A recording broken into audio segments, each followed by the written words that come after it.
Good morning students, कैसे हैं आप लोग?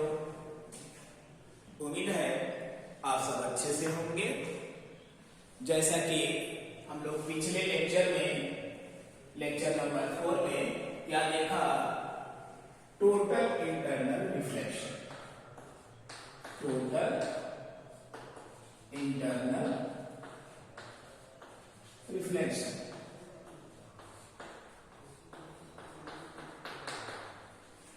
टोटल इंटरनल रिफ्लेक्शन क्या होता है, इसके बारे में हम लोगों ने देखा और समझा।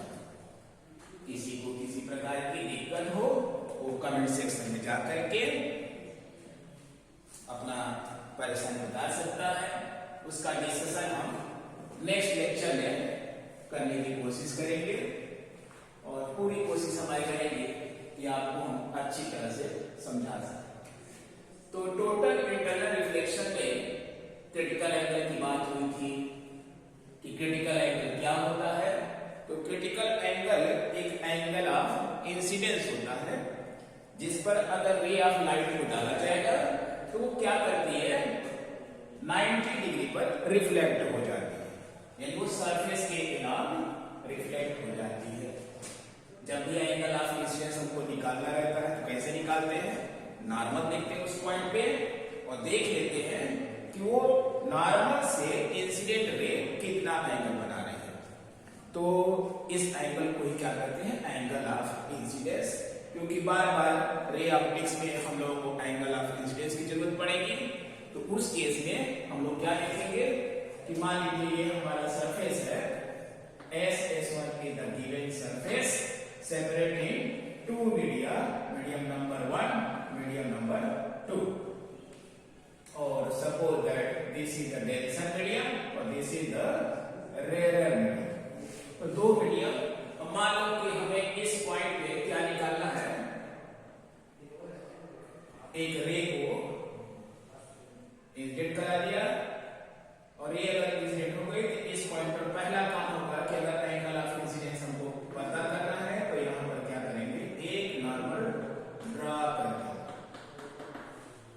तो इस नॉर्मल से ये इंसिडेंट रे जो एंगल फॉल करेगी, जब भी डायग्राम में आएगा तो वहां देखिए कि पॉइंट ऑफ इंसिडेंस ये है, वो इस पॉइंट ऑफ इंसिडेंस पे जो इंसिडेंट रे है नॉर्मल से कितना एंगल फॉर्म कर रही है।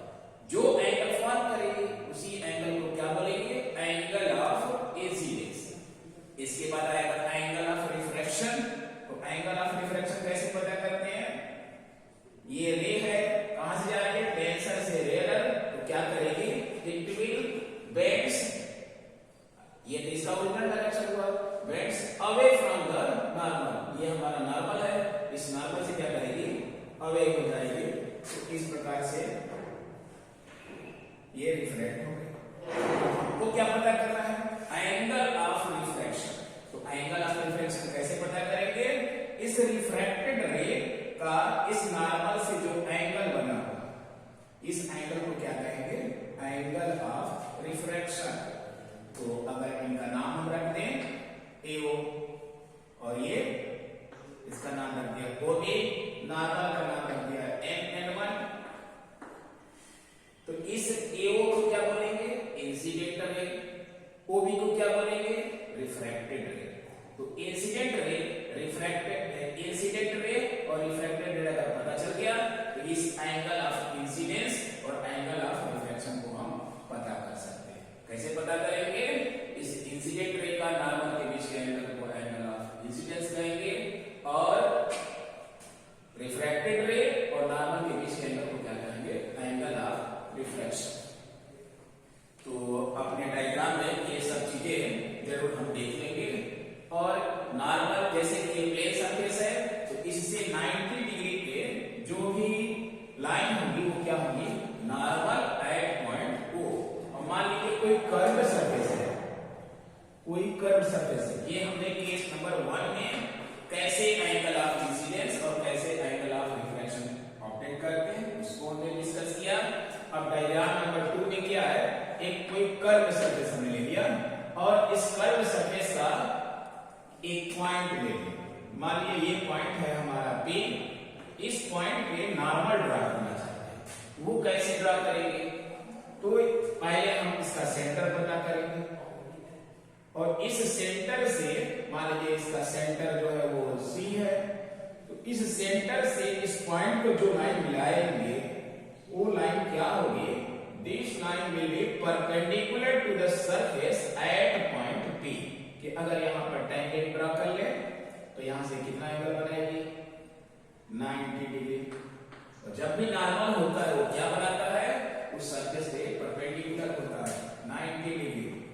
तो कर्व सरफेस के जब भी हमें नॉर्मल ड्रा करना होगा तो हम लोग क्या करेंगे?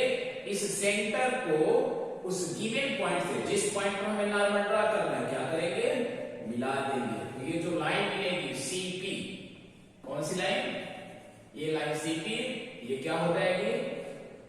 Base line CP is called normal at point P। तो जैसे ही हम लोग रिफ्लेक्शन ऑन स्फेरिकल सरफेस शुरू करेंगे उस समय इस आइडिया की जरूरत पड़ेगी। तो जैसे हम नॉर्मल ड्रा करेंगे तो आप लोगों को लगता है कि अरे ये नॉर्मल कैसे हो गया? तो नॉर्मल कर्व सरफेस पे अगर ये कोई स्फीयर है या सर्कल है और हमें किसी पॉइंट पे नॉर्मल ड्रा करना हो तो क्या करते हैं? जितनी भी रेडियस होगी, चाहे ये रेडियस, चाहे ये रेडियस, चाहे ये रेडियस, ये सब क्या होती है? जैसे अगर ये सेंटर हमारा O है, ये पॉइंट P, ये पॉइंट Q, ये पॉइंट R, ये पॉइंट S, तो हम कहें कि पॉइंट P पे नॉर्मल ड्रा करो तो तुमने क्या किया? O से P को मिला दिया। ये वाली जो लाइन होगी OP इज परपेंडिकुलर, क्यों? क्योंकि यहाँ पर अगर हम टेंजेंट ड्रा करेंगे तो ये कितना एंगल बनाएगी? 90 डिग्री। तो OP is perpendicular eight point P। अगर Q को हमें नॉर्मल ड्रा करना है तो क्या करेंगे? इस पॉइंट Q को O से मिला देंगे। तो this line OQ will be normal at point Q। इसी प्रकार से अगर पॉइंट R पे हमें नॉर्मल ड्रा करना है तो कैसे ड्रा करेंगे? इस R वाले पॉइंट को O से मिला दिया। तो ये OR लाइन जो होगी वो क्या होगी? परपेंडिकुलर हो जाएगी किस पॉइंट पे? इस पॉइंट R पे। यानी नॉर्मल इस सर्कुलर पाथ में क्या होता है? रेडियस होती है। Radius is always perpendicular at each point. इसी प्रकार से पॉइंट S पे क्या करेंगे? O को S से मिला दिया तो हमें एक नॉर्मल मिल गया किस पॉइंट पे? AS पॉइंट पे। तो इस प्रकार से क्या देखते हैं कि अगर सर्कुलर पाथ में किसी पॉइंट पर नॉर्मल हमें ड्रा करना है तो क्या करेंगे? उस गिवन पॉइंट को उसके सेंटर से मिला देंगे। इसीलिए यहाँ पर हमने क्या किया है? इस कर्व सरफेस पे नॉर्मल ड्रा करने के लिए इस पॉइंट P को C से मिला दिया। Then this line CP, line segment CP is called normal at point P। तो ये जनरल एक कंसेप्ट है, इस कंसेप्ट को ध्यान में रखेंगे। नंबर 1 हो गया। नंबर 2 हमें क्या देखना है? कुछ फार्मूले याद रखने हैं। फार्मूले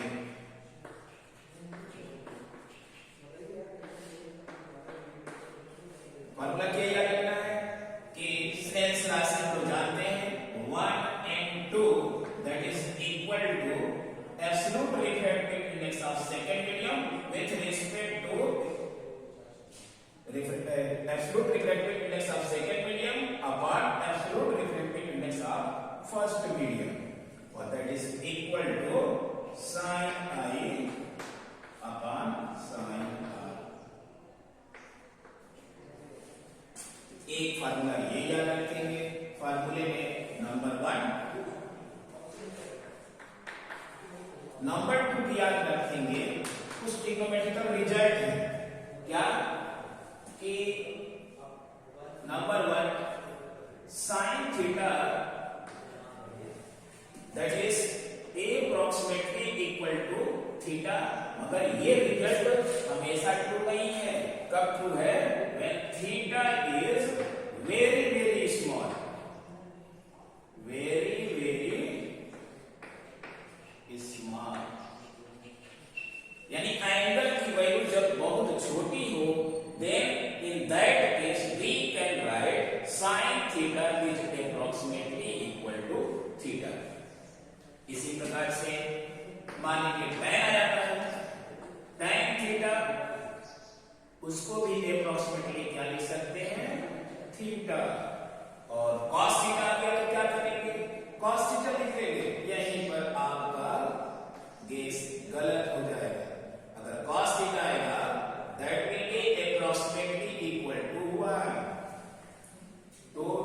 सबके लिए कंडीशन वही है कि ये रिजल्ट तीनों तभी ट्रू है when theta is very very small.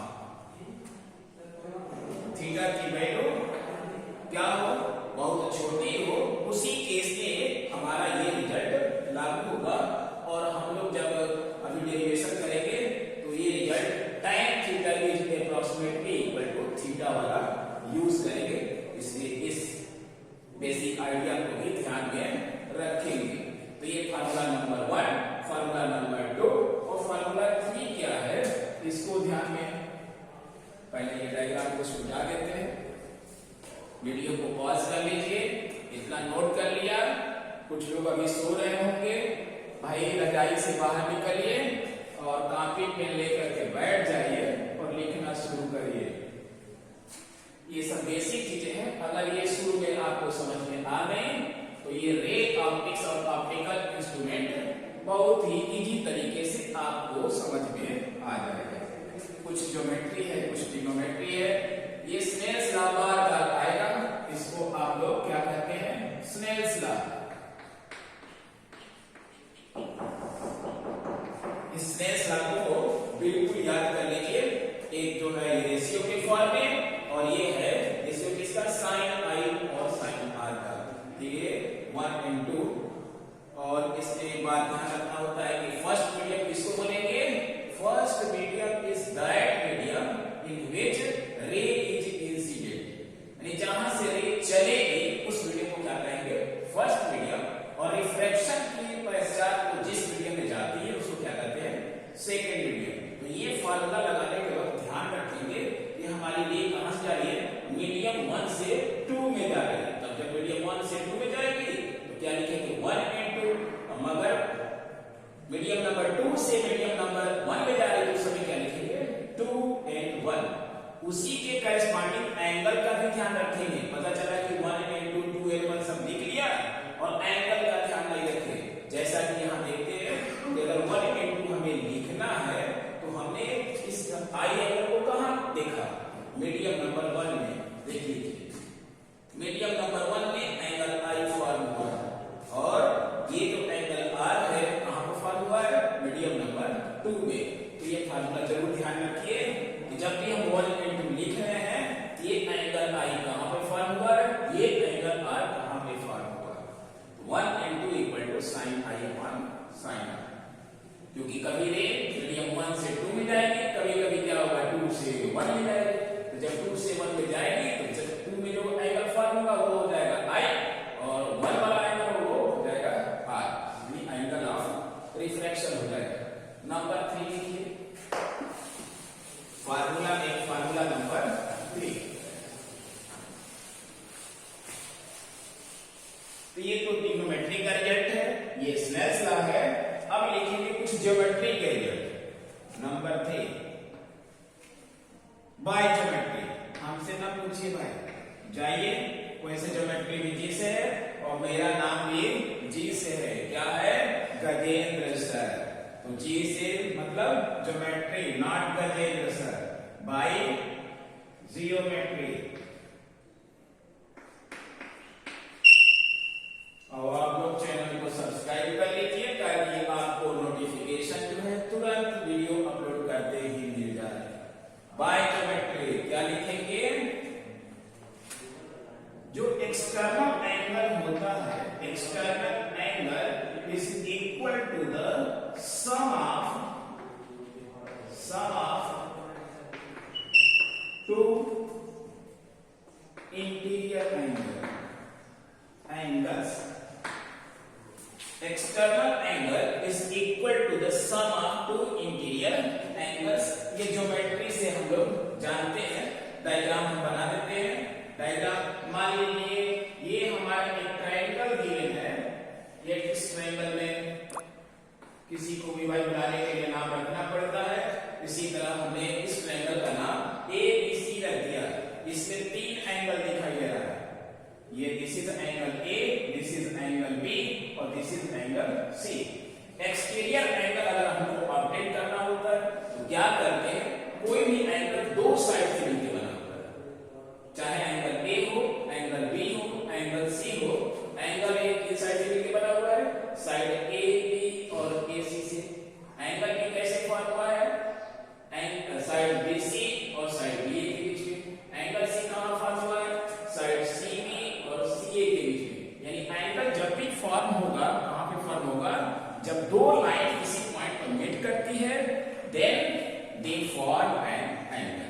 यही एंगल का डेफिनेशन है कि जब दो लोग मिलते हैं तो हम लोग उस कंडीशन को क्या बोलते हैं, दो लोग मिल गए। वैसे ही जब दो लाइन किसी पॉइंट पर मीट करती है तो उसको हम लोग क्या बोलते हैं कि एंगल का फॉर्मेशन हो गया। तो एंगल फॉर्म हो गई। यहां पर हमारा कार्य क्या है कि अगर एंगल हमें पता है, this angles are correct interior angle, ये वाला एंगल चाहे ये वाला एंगल हो और चाहे ये वाला एंगल हो, ये तीनों के तीनों एंगल क्या है, इंटीरियर एंगल है। कैसे एंगल है, इंटीरियर एंगल।